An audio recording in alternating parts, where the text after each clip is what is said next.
Katy Perry has a new song out that's supposed to be some kind of feminist anthem, but it's really just a flop. We've got a take on this cringe fest on today's episode of Relatable, but we are also showcasing an actually amazing song. We've got Rachel Holt and Chris Wallin here. They are performing their new pro-life song, I Was Gonna Be. Make sure you have your tissues. You're gonna cry, but it's really beautiful and profound. We've got all of that and more on today's episode of Relatable. It's brought to you by our friends at Good Ranchers. Go to goodranchers.com. Use code Allie at checkout for a discount. That's goodranchers.com, code Allie.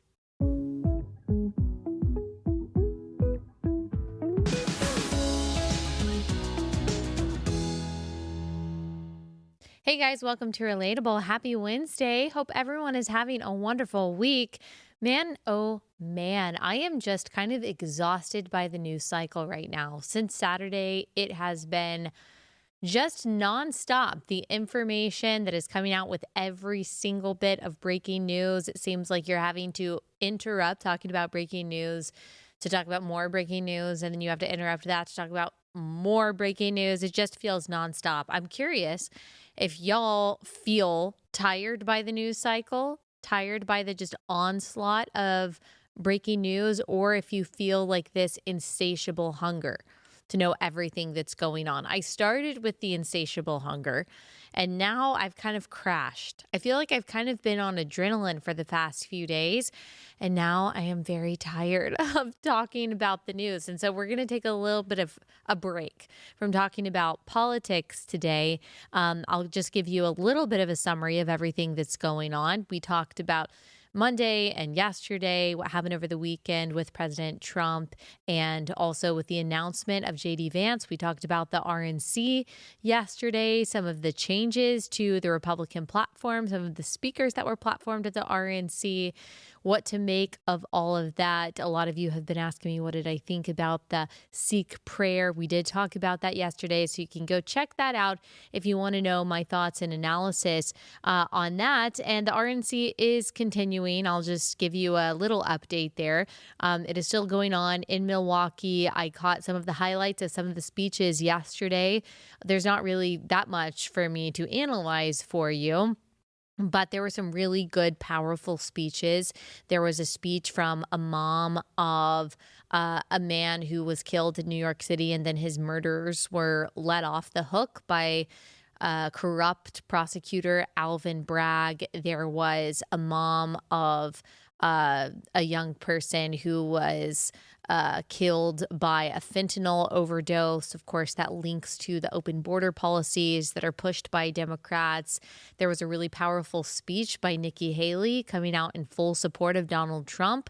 There was also a powerful speech by Sarah Huckabee Sanders, the governor of Arkansas. She looks amazing, sounds amazing. She is so well loved by the Republican Party, by Trump's campaign, because she has been a big supporter of the president since she was press secretary. And also she is just very loved by the people of Arkansas because she's doing an amazing job. I loved how she balanced. Y'all should go watch the speech. It's a pretty short speech, but it really packed a punch. I loved how she balanced supporting President Trump and encouraging President Trump, talking about his accomplishments and his strength, while dovetailing that with what she has accomplished for the state of Arkansas. She did that really well. And so there were a lot of great speeches. Of course, there's going to be a lot of disagreement about the new platform of the Republican Party and the kinds of people that the Republican Party is bringing in to its tent. I have my own complaints about that. But yesterday, as far as a political convention goes, I thought that it was pretty good, and the message from Republicans was pretty strong. All right, that's all I got to say about politics for now. We're going to take a little bit of a break. We're going to talk tomorrow again about something political, the law that was passed in California regarding kids who are confused about their gender. But today we're going to talk about some pop culture stuff, y'all. We're going to talk about Katy Perry. Katy Perry. Now, this is someone I have not thought about. She has not crossed my mind in a very long time. Actually, I was first reintroduced to her existence when I watched American Idol. I had not watched an episode of American Idol since, I don't know when that was, when Kelly Clarkson won, 2000?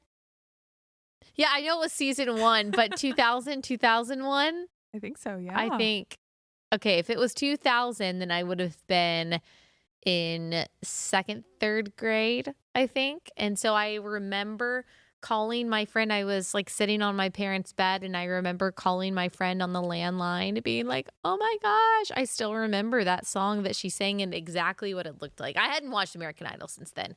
And then I watched it a couple months ago when I was reintroduced to Katy Perry. And I was very disappointed to find that the judges on American Idol are now so incredibly positive. They're just so nice. There's not even anything close to Simon Cowell. Now, I think that there could be a balance between Simon Cowell wanting you to die in front of him on stage, and then what we see from the judges now, which is like, oh, you can do no wrong. If you want to carry a tune, that's fine. If you don't, then that's okay too. And so I think there could be a little bit of a balance. But Katy Perry, she is a judge on American Idol, but that's not all she's doing. She is still singing, y'all. She's still a pop artist. She has a baby now, so I think that's wonderful, with Orlando Bloom. But now she's coming out with some trash music.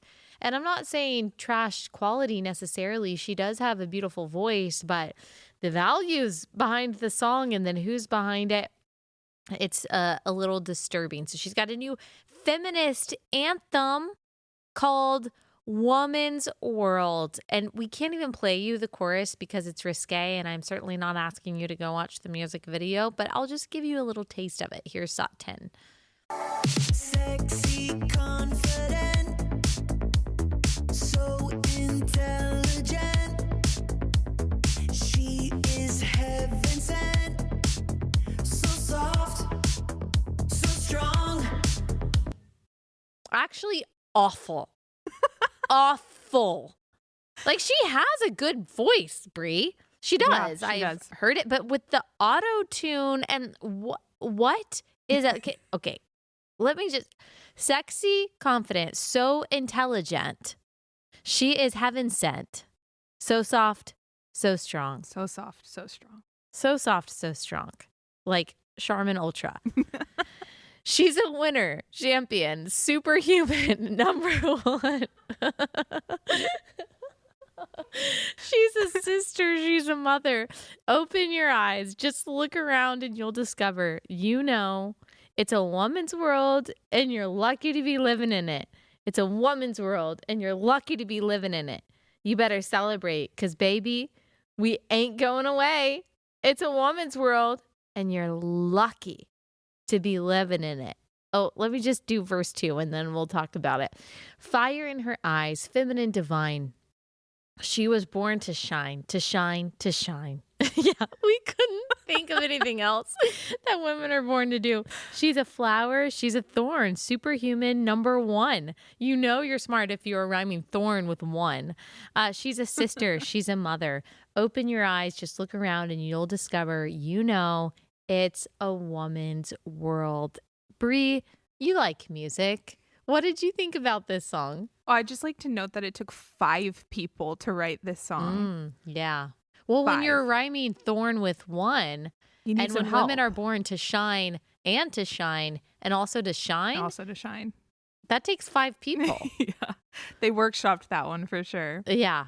Oh my goodness. Do you think Katy Perry, did she have a hand in writing this? She's a co-writer, but I have a feeling that she just bought the song. Like they had already written it and she bought it, which is what a lot Do of you pop think stars it's catchy? Because sometimes the lyrics are stupid. Yeah. But it's catchy. Okay, like for example, sometimes a 32-year-old mama here will just go on the, hot charts on Spotify, whatever it's called, and just like listen to some of the songs so I can like understand what the kids are listening to these days. So I have heard of someone named Sabrina Carter. Carter. Sabrina Carter. Is her name. Carpenter. Yeah. That's why I got it wrong. Oh, I'm too old for this. Okay, Sabrina Carpenter. Thank you for the correction.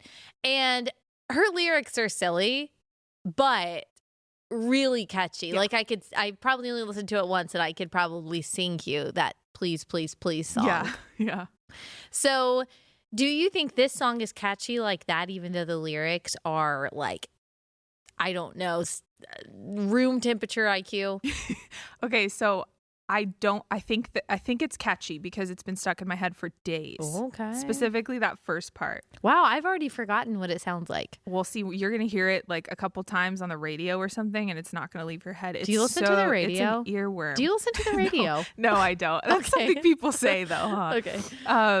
But no, it's super catchy, but I don't think it's catchy in the way that I'm like, oh, I want to listen to that again. Yeah. It's just stuck in there. Yeah. Yeah, like catching a cold. Yes. That kind of thing. Something that you don't want, but you're like, I can't stop coughing. Doesn't it kind of seem like it was written by AI?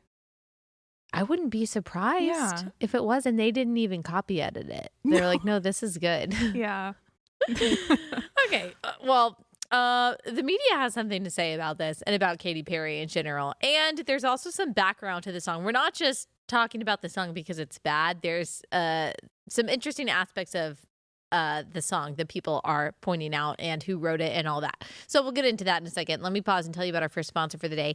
It's Carly Jean Los Angeles. Of course, I am wearing my favorite jeans from Carly Jean Los Angeles. Man, these jeans have gotten me through so much, through so many stages of life, so many seasons of the year. They are my most comfortable jeans. I am like a Carly Jean Los Angeles jean apologist. I tell everyone to get your denim from CJLA. You will never find more comfortable or more flattering jeans. They have so many different styles, so many different colors. I love a wide leg, but they have boot cut. They've got skinny jeans. They've got all kinds of stuff. They've got whatever you are looking for when it comes to jeans, they have it. If you go to carlyjeanlosangeles.com and you use code Allie50, you get $50 off an order of $100 or more. They also have a basics line where everything is made in the U.S. That's amazing. This is a Christian family-owned company. I love their stuff, but I love Carly and her family even more. They're just awesome people, and it's a win all around. carlyjeanlosangeles.com, code Allie50.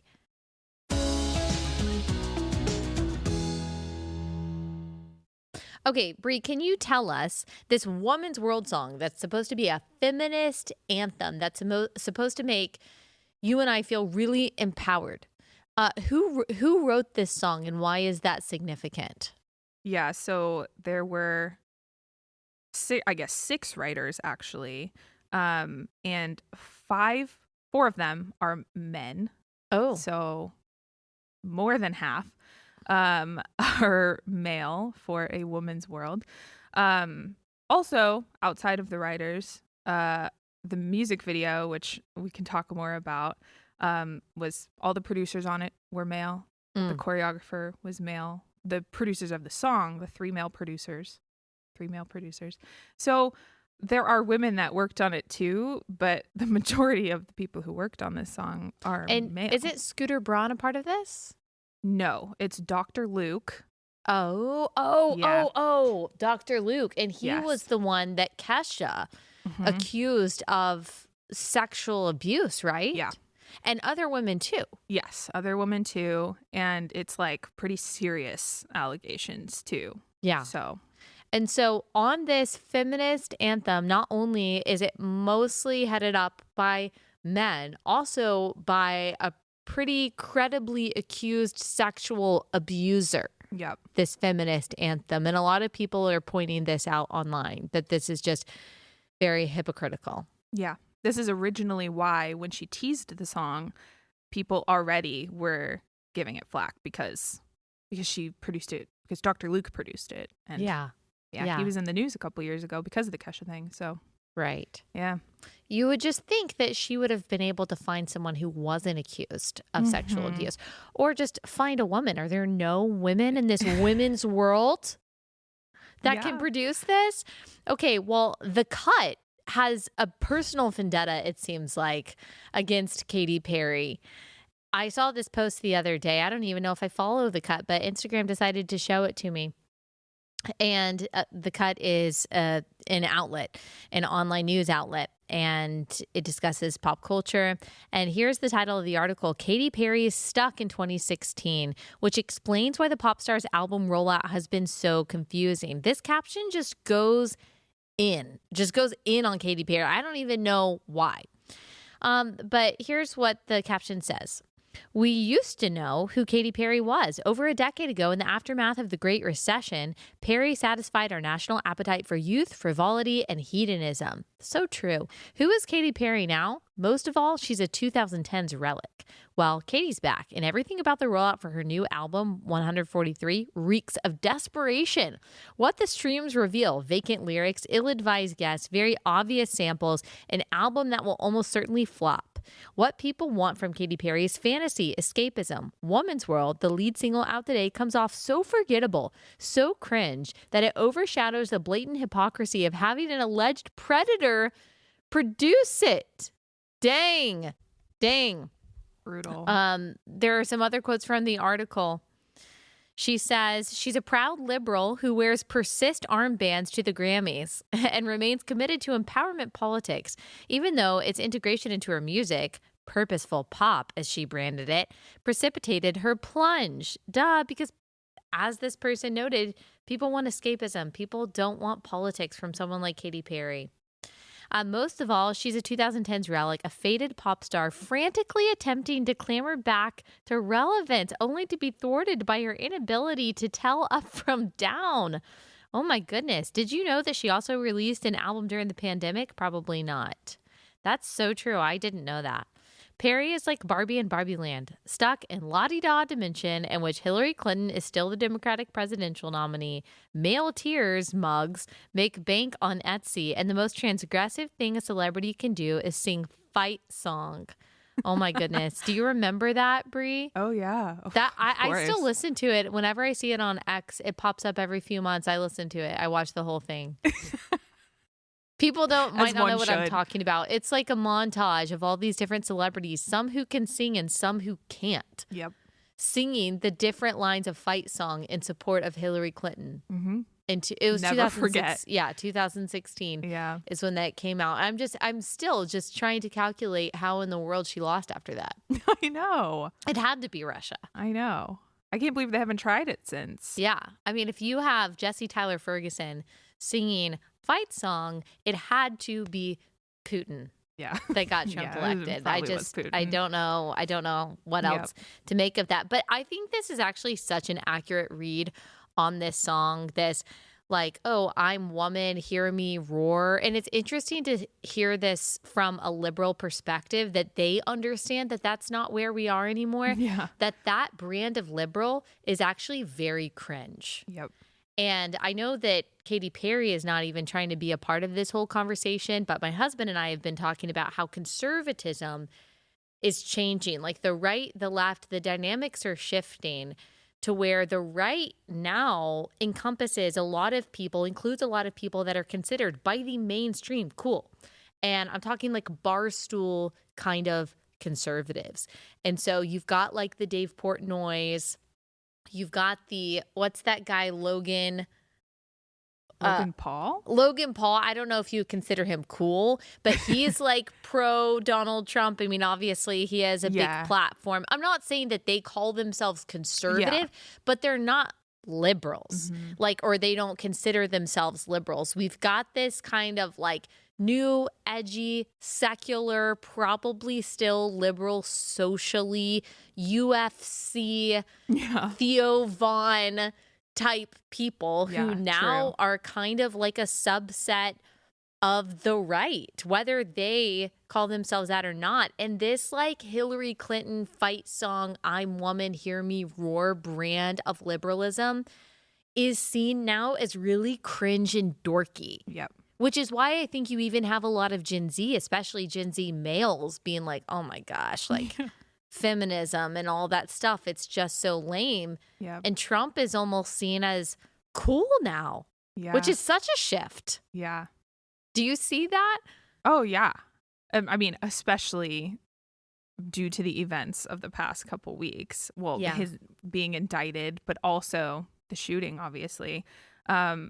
He just keeps doing things that people are like, okay, I kind of see it now. Yeah. And we talked about, I think it was yesterday, that people are like starting to be less and less ashamed to wear MAGA hats in public, which is crazy. San Francisco. Yeah, in San Francisco. Yeah. So I definitely do see it. I was kind of surprised to see like someone on the left call this cringe. I was, but it is. So I guess we're all seeing it. Yeah. And I do wonder if this song was written like in 2016. Yeah, true. And she was just like, this is a pop song and I'm going to release it now. And she just totally was like blind to that. Yeah. I don't know. Okay, I'm going to do something that is maybe a little bit dangerous. I want to have an objective conversation. Can we do that, YouTube audience? Can we have an objective conversation about Taylor Swift for a second? Oh, no. Okay, we're not talking about anything. I'm scared. We are not even talking about any personal support of Taylor Swift, okay? So you can all still hold your views about her being a witch and all of that. That's fine. I think that we can objectively say, though, and Brie is saying this objectively too, anyone can say that she has become a lot more successful than Katy Perry. And so it's interesting to think how she has somehow grown her popularity, and she has kind of grown with the times while also still trying to infuse her liberalism, sometimes overtly, sometimes subtly, into her music. And yet she has continued to skyrocket. And most people, I mean, the people who love her, of course, don't see her as cringe. Although when she does talk politics, it is super cringe. But somehow she's been able to find that balance. And someone like Katy Perry hasn't. She hasn't been able to find that balance. I just think that's interesting. I don't even know what exactly it is. But I don't know. When Taylor Swift does it, it's like interesting and people still want to listen to the music. When Katy Perry does it, it's like, ugh. Well, I will say, I mean, clearly Taylor Swift is a better writer just in general than probably anyone who wrote this song.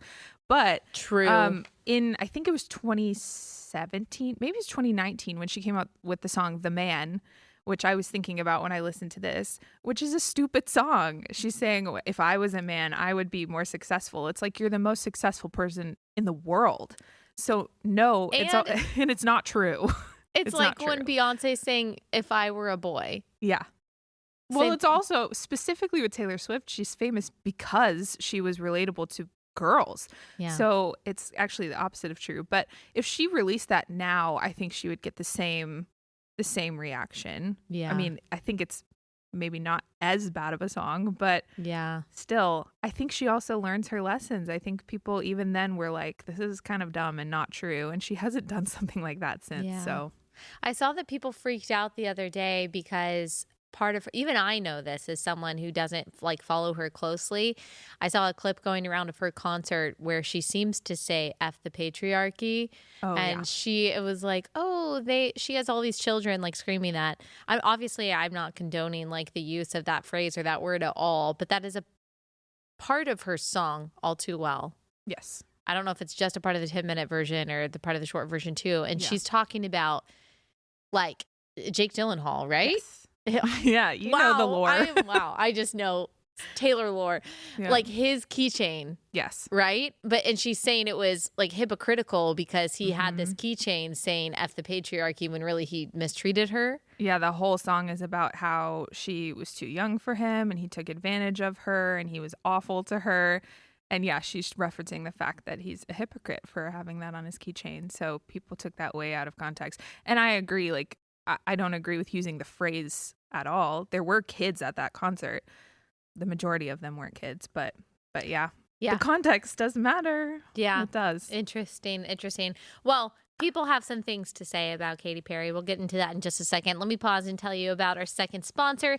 It is We Heart Nutrition, y'all. I love We Heart Nutrition so much. It's been such a game changer for my health since I started taking all of their supplements at the beginning of the year. I take their postnatal vitamin. I take their wholesome iron. I take their omega-3s. I take their magnesium. I take all of those every single day, and it's really helped me stay healthy. It has also helped the health of my hair and nails. I am about 10 and a half months postpartum, and this is often about the time it changes depending on the woman when you start getting that postpartum hair loss. And I have not gone through that this time. And I really think it has a lot to do with the nutrients, the ingredients that are in my supplements from We Heart Nutrition. They use only the most bioavailable ingredients so that your body can really absorb it. This is a Christian family owned company. They care about every product, every ingredient, everything is prayed over. And I can just tell you, as someone who uses their product every day, it really, really does work. They've got a 60-day happy heart guarantee. If you don't love it, you'll get your money back after 2 months. Go to weheartnutrition.com. Use code Allie for a discount at checkout as 20% off your order. weheartnutrition.com, code Allie.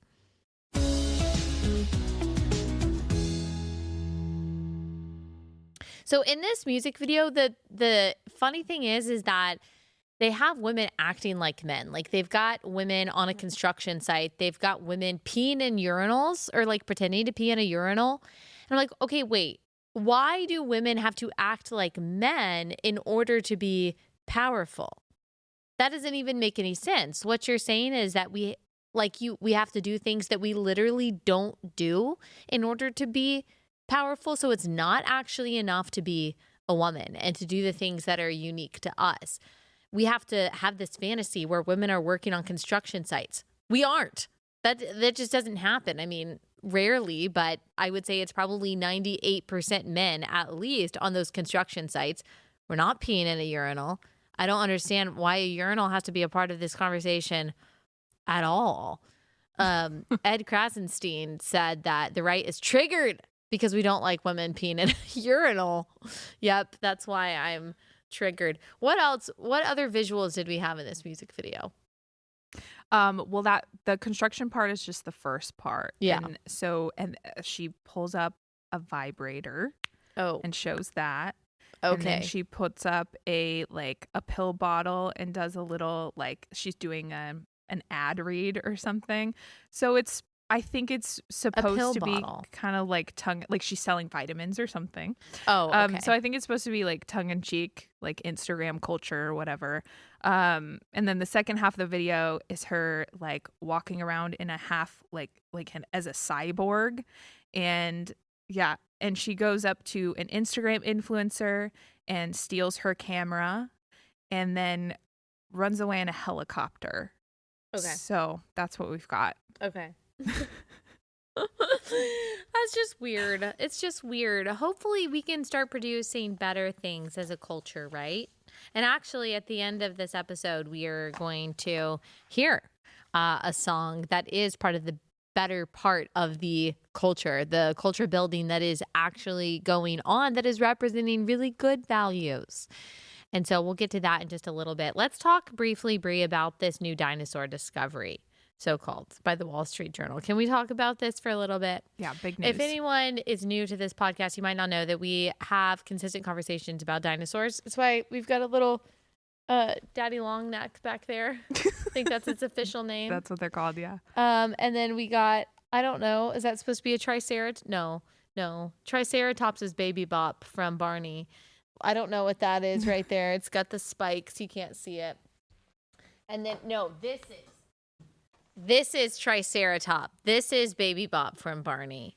Yeah. The other one is a Stegosaurus. A Stegosaurus. Yeah, I think you're right. Yeah. It's just so hilarious that we pretend like all of this is scientific knowledge. It is just like, listen to us. Listen to these words. Okay.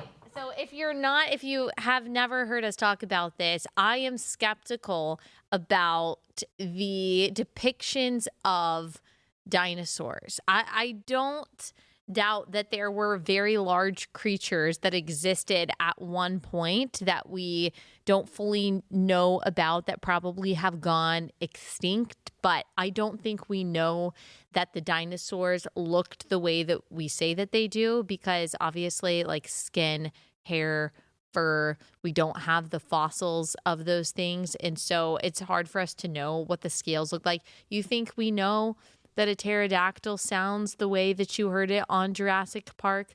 We do not know that. We don't know any of these things.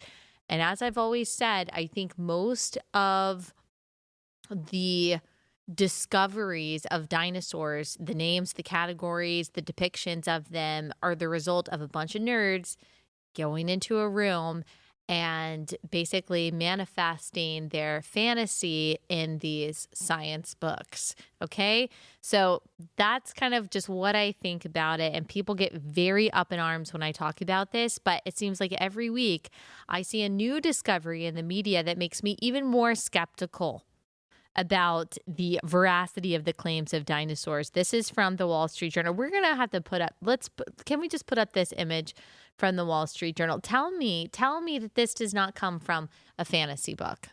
You're telling, okay, newly discovered dinosaur, okay? That in and of itself, newly discovered dinosaur species rocked Loki-esque horns. It roamed the earth, but it invoked a god. A new horned dinosaur revealed by an international group of paleontologists, sure, sported the most ornate headgear found so far in the fossil record. The group named the plant eater Lokiceratops. I mean, guys, Lokiceratops rangiformis for its blade-like horns, which bear an uncanny resemblance to the helmet worn by the Norse trickster god Loki. It lived about 78 million years ago. In the swamps of what is now Montana. Yeah, right. Yep, totally. Its skeleton, discovered in 2019, was later purchased by the Museum of Evolution in Denmark. Okay, so that's what we got. Scientists first thought the bones belonged to a dinosaur species named Medusaceratops. There we go. There's another one. But further examination revealed this creature, an adult when it died, was unlike anything ever encountered. Okay, I don't know, Bree. What do you think? Do you think that this is legit? It's in Montana, and for some reason it went to Denmark. We don't know why. Yeah, well, that just happened back then, I guess. Yeah, no, I don't. They thought it was something else. Medusaceratops. Yes, a Medusaceratops, to be clear. And then they found extra brow bones and were like, no, this must be a totally different thing we've never even thought about before. I don't know. I'm skeptical. Sorry, there's just no way. You know that there's no complete dinosaur fossil. Yeah. They're just full putting parts dinosaur together. Skeleton. What'd you say? I just said they're just putting parts together. No, they are. They don't know that it's a brow bone. And the purple and the green, and they have no clue. And if you zoom into this image on the Wall Street Journal, they even have okay, maybe it's in water. Okay, so that's interesting. I was going to say the ground even has dinosaur spikes if you zoom in closely. So that's apparently what it was like in prehistoric times. So I don't know. I am more skeptical than ever about the existence of dinosaurs. And the existence of certain kinds of dinosaurs. Okay, don't freak out. There are YouTube videos dedicated to us talking about this. I got this long handwritten letter from someone so angry and upset that we have questioned the integrity of paleontology. But I will just continue to keep you up to date on that.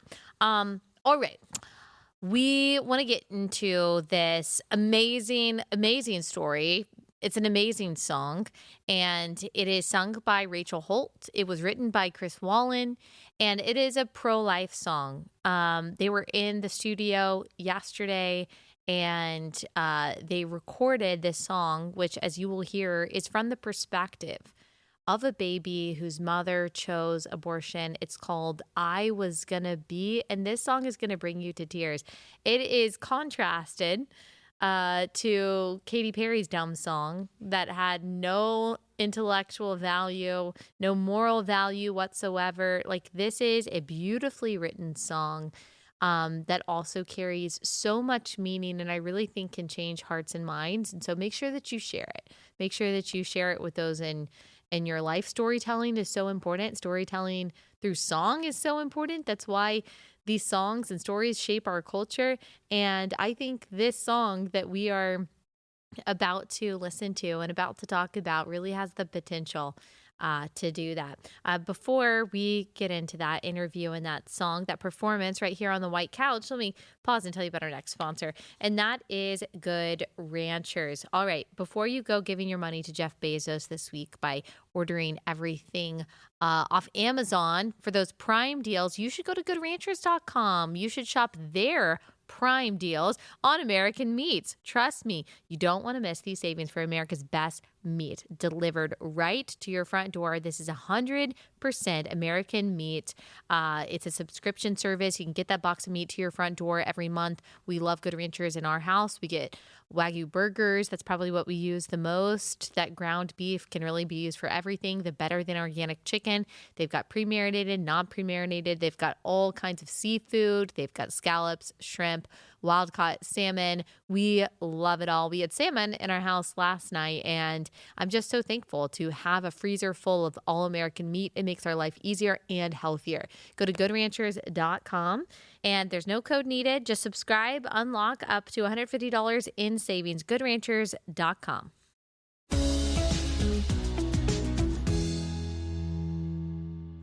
Chris and Rachel, thanks so much for taking the time to join me.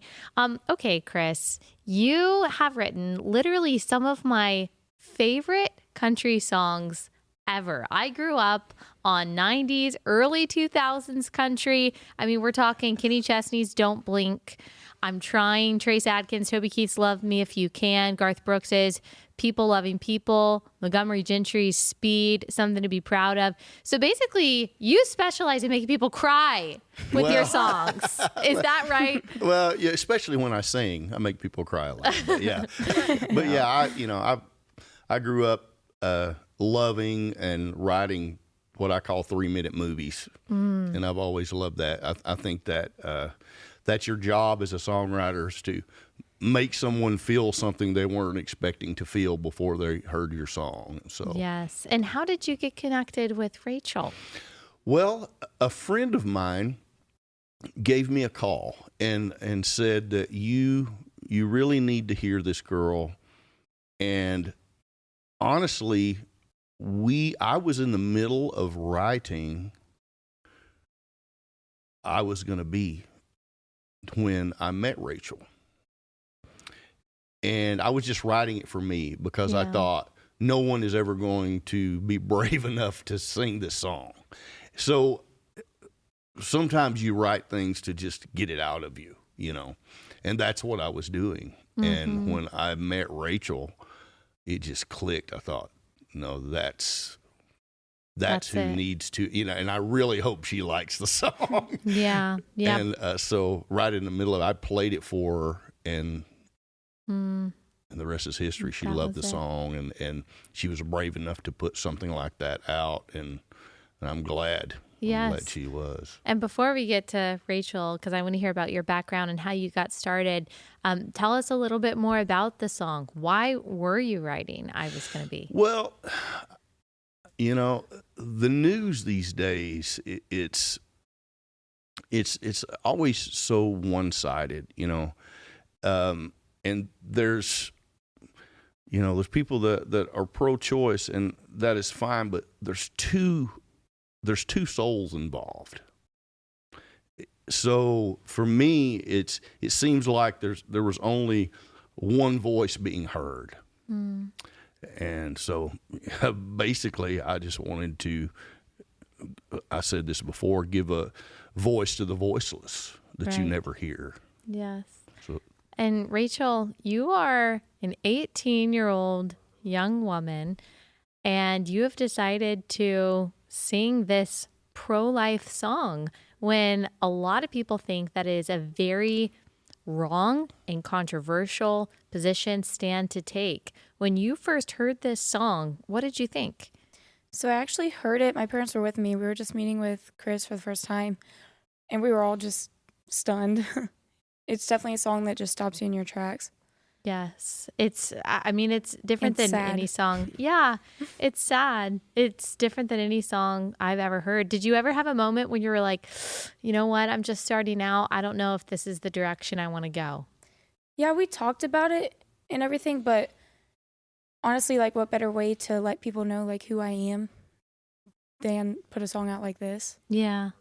Tell me how you got started. So, I'm sure you know what bluegrass music is. Yes. My grandpa did bluegrass all through his life. He actually played at the Opry probably like 40 years ago or something. He had a band called the Boys from Indiana. And then my dad started to do bluegrass as well. And I just grew up at bluegrass festivals. So I was always around music. And then I started listening to country and I chose to do that. So I started actually playing the guitar during COVID.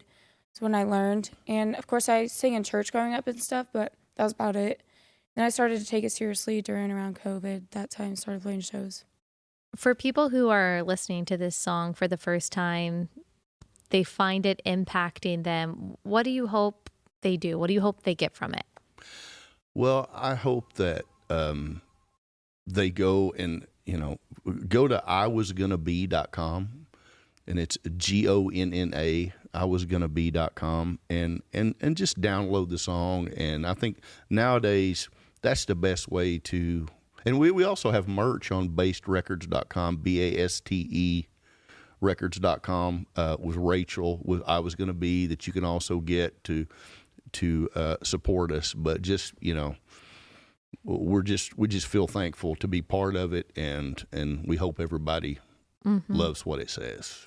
And if they want to hear you perform somewhere, Rachel, where can they find that information? Mostly my social media. It's just Rachel Holt Music on Facebook. I post all my show dates on there. All I will say, I don't have any experience myself in music. I just hope that you continue to just be unapologetic in singing these songs that are so unique and are representative, as you said, of people that don't always get the spotlight. They're not always included in conversations about compassion. But who is more vulnerable than that helpless baby inside the womb? And you're right. This is a soul. This is a life with God-given dignity and God-given potential. And they were going to be someone and something. And this is such a beautiful way to communicate that. So without further ado, I would love to hear you guys perform it. Absolutely.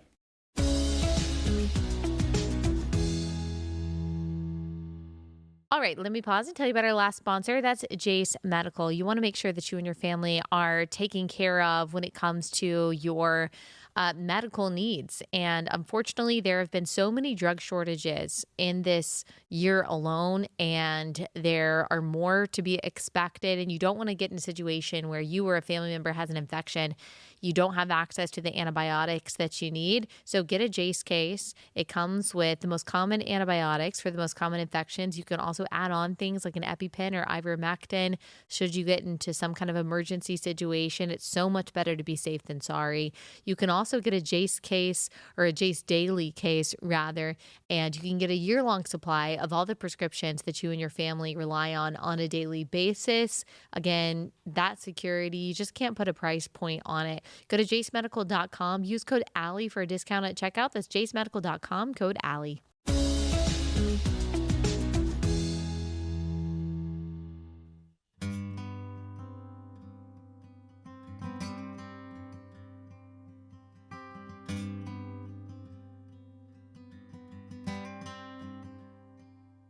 Some don't believe I'm a living soul, just a bad mistake that needs to go. If my mama could have just seen my face, maybe she would have had me anyway. And there are those who speak for me, fight for lives that they can't see.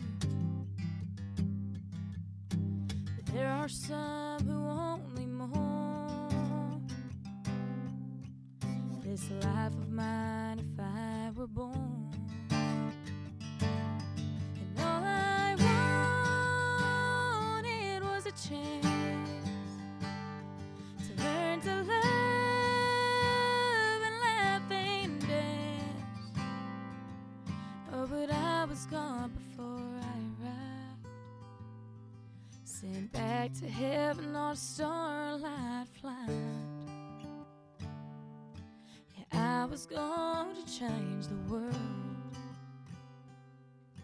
and I was gonna be a girl.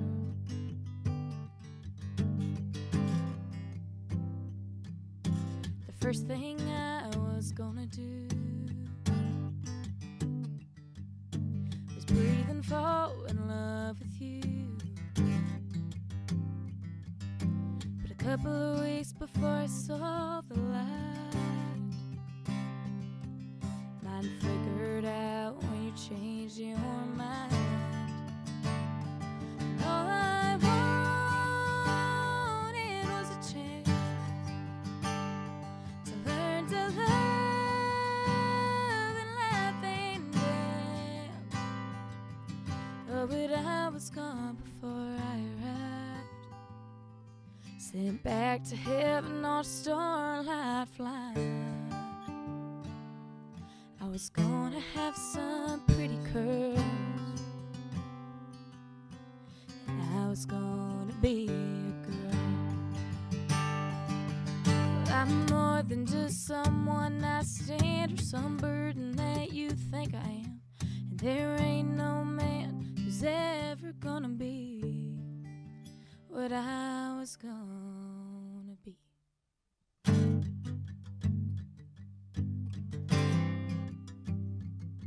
Some don't believe I'm a living soul, just a bad mistake that needs to go.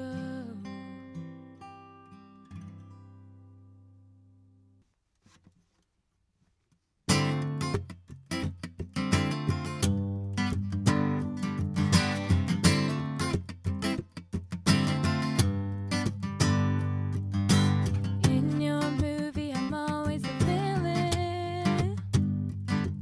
While I'm getting hurt, you're playing the victim. You're hating on me like it's your religion. So go ahead and do your best. Do your best. Bring it, knock me, tear me, rock me, mow me down. Load your words, take your aim and take me out. Keep on shooting and missing if it makes you feel strong, and I'll keep stocking up on ammunition.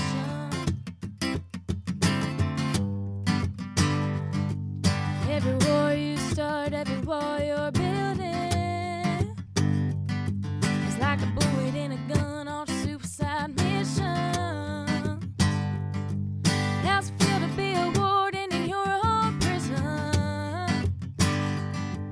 All the bitter things that you do are gonna come back on you. So bring it, knock me, tear me, rock me, mow me down. Load your words, take your aim and take me out. Keep on shooting, missing if it makes you feel strong. Maybe one day you'll get a taste of your own ammunition.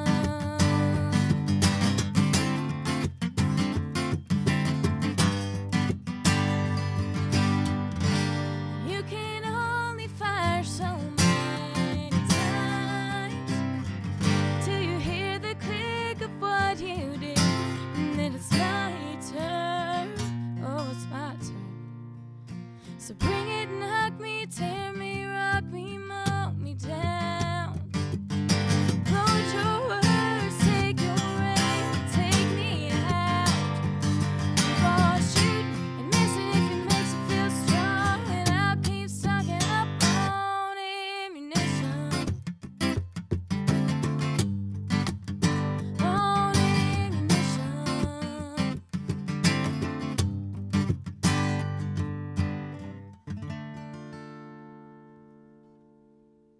Woo! I loved that. You were right. That was so catchy. Oh man, I didn't want it to stop. Got a good groove to it. Oh, it's so good. It does have a good groove to it. I loved that. Thank y'all so much. Thank you. All right, guys. Hope you enjoyed that episode. That was a different one. It was a fun one, a nice little break, and obviously just such a beautiful song to close out this episode. So thank you so much for listening and watching. Make sure you sign up for our Share the Arrows event. It is going to be so encouraging, so equipping, so empowering. That is September 28th in Dallas, Texas. Go to sharethearrows.com for more information. We've got even more developments and additions to the show that I will be announcing soon. Also, my new book is available for pre-order, and it is called Toxic Empathy: How Progressives Exploit Christian Compassion. It will be out October 15th. Before the election, it will fully equip you to have those very contentious conversations about the things that really matter this election season. But go ahead and pre-order it now. It helps us a lot. It helps get the word out. Go to toxicempathy.com. All right, that's all we've got for today. See you guys back here tomorrow.